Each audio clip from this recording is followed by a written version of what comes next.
Mais je connais ça. Qu'est-ce que tu écoutes, Tiffaine?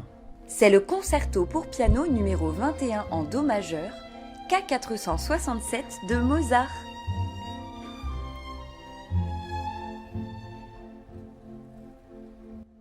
Ah oui, c'est super beau.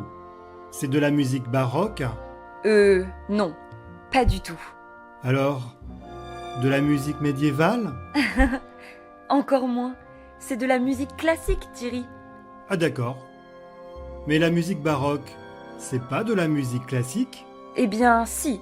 Mais pour être très précis, la musique baroque est plus ancienne, alors que la période qu'on appelle classique, elle, a duré environ 90 ans, de 1730 à 1820.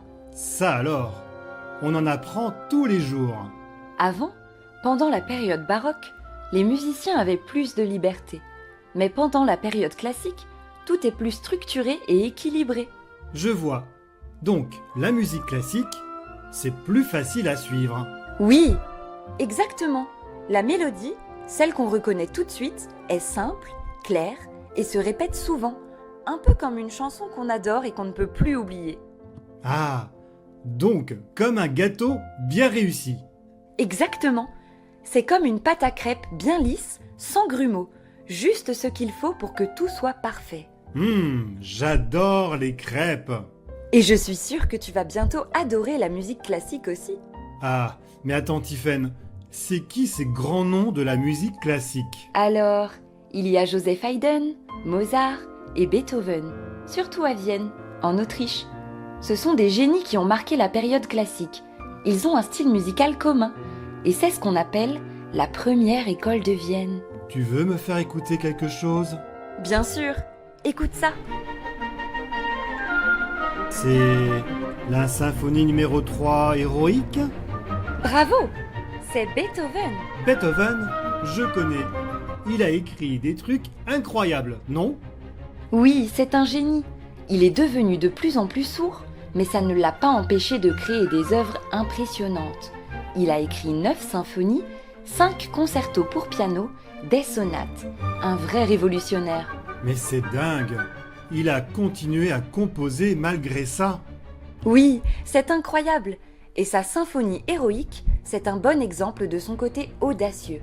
Il a brisé les règles pour créer des morceaux vraiment novateurs. Et là, c'est Mozart, non?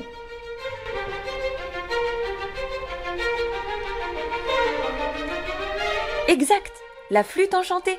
C'est un de ses plus célèbres opéras. Mozart. Ah oui, c'est lui qui a écrit son premier opéra à 12 ans? Oui, tu te souviens? À 12 ans, c'était déjà un prodige. Et il a laissé plus de 600 œuvres à son actif, comme Les Noces de Figaro, Don Giovanni et La Flûte enchantée. Et il est mort à 35 ans. C'est triste. Oui, c'est tragique. Mais son requiem qu'il n'a pas pu terminer reste un des chefs-d'œuvre de la musique classique.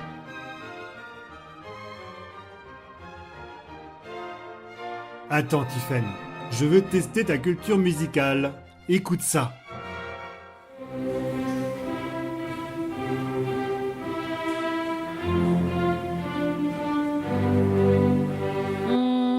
Ça, c'est Haydn. C'est la symphonie numéro 94 en sol majeur, aussi appelée la symphonie des surprises. Alors, impressionné? Waouh, impressionnant. Comment fais-tu ça? Facile. Haydn, c'est le père de la symphonie et du quatuor à cordes. Il a composé plus de 100 symphonies, des sonates et a eu une grande influence sur la musique viennoise. C'est fou. Il a composé tout ça pour un orchestre. Exactement. Il avait un orchestre à sa disposition et faisait des concerts 2 fois par semaine. Ça lui a permis de composer plein de styles différents.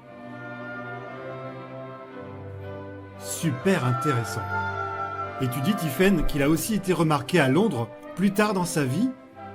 Oui, Haydn a triomphé là-bas avec ses symphonies de Londres.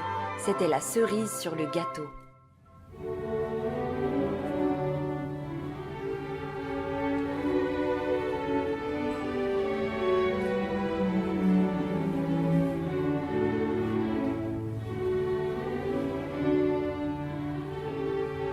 La musique classique, c'est vraiment génial. Maintenant, je comprends mieux. Et je suis sûre que tu vas de plus en plus l'aimer.